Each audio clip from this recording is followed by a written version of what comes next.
জিনেরা আগে আকাশের উপরে উঠে ফেরেশতারা কি বলে চুরি করে শুনে আসতো। হঠাৎ জিনেরা আর উপরে যেতে পারে না, উপরে যেতে চাইলেই ফাআতবাআহু শিহাবুন সাকিব, আগুনের পাথর মারা হয়। ঘটনা কি? সব জিনেরা বৈঠক বসলো। ঘটনা কি? আগে কত তথ্য আগেই জেনে যেতাম, জেনে গণকদেরকে বলতাম, গণকরা আমাদেরকে ধন্যবাদ জানাইতো। তো এখন তো আসমানের সিকিউরিটি এত বেড়ে গেল কেন? কারণ কি? ওই যে শেষ নবী আসার কথা যে মনে হয় চলে আসছে, দেখো তো কোথায় আসছে উনি।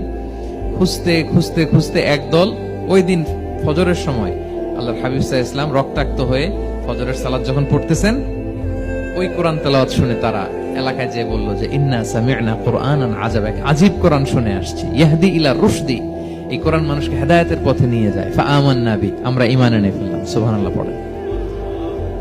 তো রাসূল সাল্লাল্লাহু আলাইহি ওয়াসাল্লাম তো এটা জানেন না। আল্লাহ তাআলা জিবরাইল মারফত জানালেন যে হে নবী, আপনি এসেছিলেন ম্যানকাইন্ড কে দাওয়াত দিতে তায়েফের, তারা দাওয়াত গ্রহণ করে নাই, ম্যানকাইন্ড রিজেক্ট করেছে। কিন্তু আরেকটা জাতি আছে যাদেরকে আপনি দেখেন না, তাদেরকে বলে জিন কাইন্ড, মানে জিন জাতি। পুরো জিন জাতি কালেমা পড়ে মুসলমান হয়ে গিয়েছে নবী।